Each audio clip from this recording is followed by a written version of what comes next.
बिस्मिल्लाहिर्रहमानिर्रहीम। अस्सलाम वालेकुम प्यारे बच्चों हम आज पढ़ने जा रहे हैं। पेज नंबर आप निकालेंगे 89, बुर्जा हमा की तारीखी अहमियत। ये बेटा दी गई है, इसकी शक्ल दी गई है बुर्जा हमा की, तो आप देख सकते हैं बुर्जा हमा की तारीखी अहमियत। अब यहाँ से हम शुरू करेंगे। बुर्जा हमा श्रीनगर के शमाल मशरक में 20 किलोमीटर की दूरी पर वाक़ा है। ये कहाँ पे है? श्रीनगर के शमाल मशरक में 20 किलोमीटर की दूरी पर वाक़ा है।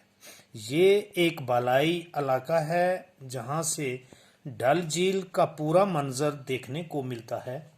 ये जगह कश्मीर की तारीख में बड़ी अहमियत रखती है। डीटियर टेरा और पैटरसन नामी दो अंग्रेज माहिरीन ने यहाँ पाए गए बाज पत्थरों से अंदाज़ा लगाया कि इस जगह पर माजी यानी कि गुजरे हुए काल में कोई कदीम बस्ती आबाद रही होगी।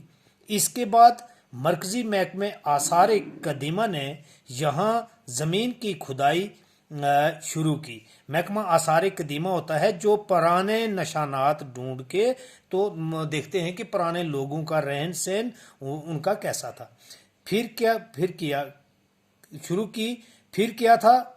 इंसान की तलाश व जस्तजू ने मिट्टी काट कर और जंग खुरच कर ऐसे आसार दरियाफ्त किए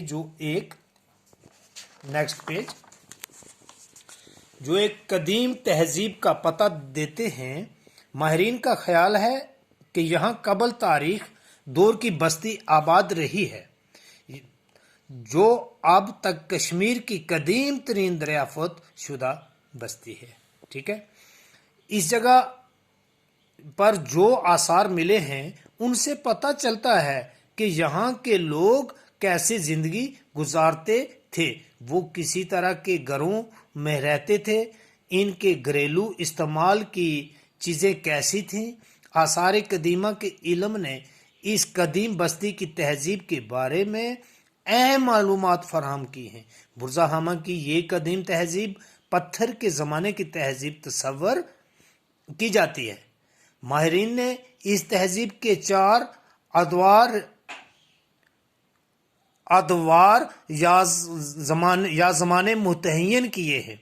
ठीक है, बुर्जा हमा के बाशिंदे शुरू में गड़े नमा गारों में गुजर बसर करते थे, यानी ज़मीन के अंदर गड़े खोते थे और उनके अंदर गार होती थी, उन गारों में गुजर बसर करते थे, यानी उनका रहन सहन वहाँ था।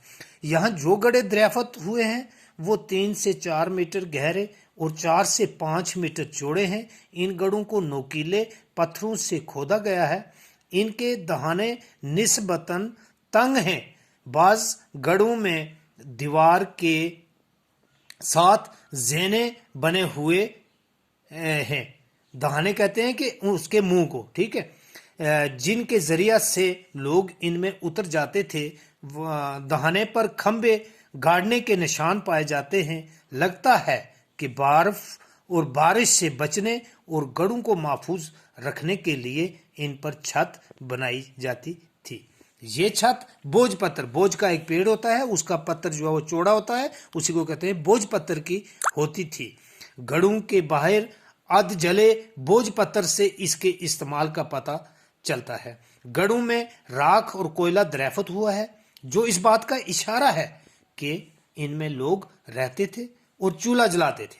ऐसे आसार भी मिले हैं जिनसे पता चलता है कि गर्मियों में ये लोग गढ़े से बाहर भी चूल्हा जलाते थे।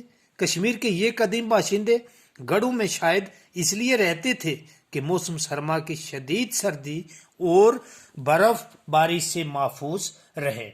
इब्तदाई दौर में यानी शुरुआत में इब्तदाई दौर में ये लोग मिट्टी के बर्तनों का इस्तेमाल करते थे।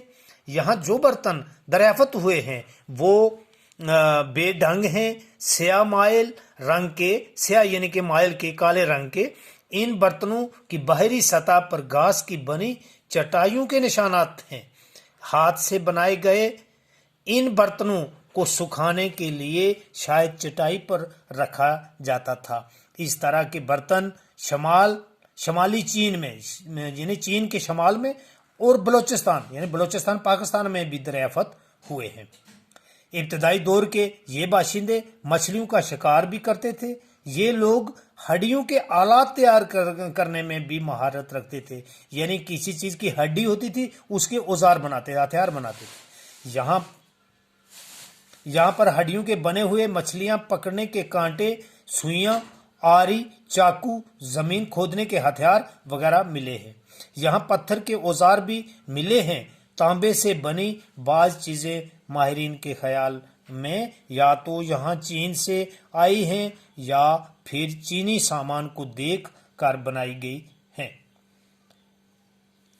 Next page. इसके बाद बुरज़ाहामा की कदीम बस्ती का दूसरा दौर आता है। इस दौर में लोग मिट्टी के झोंपड़ों में रहते थे, कच्ची ईंट का इस्तेमाल भी करते थे।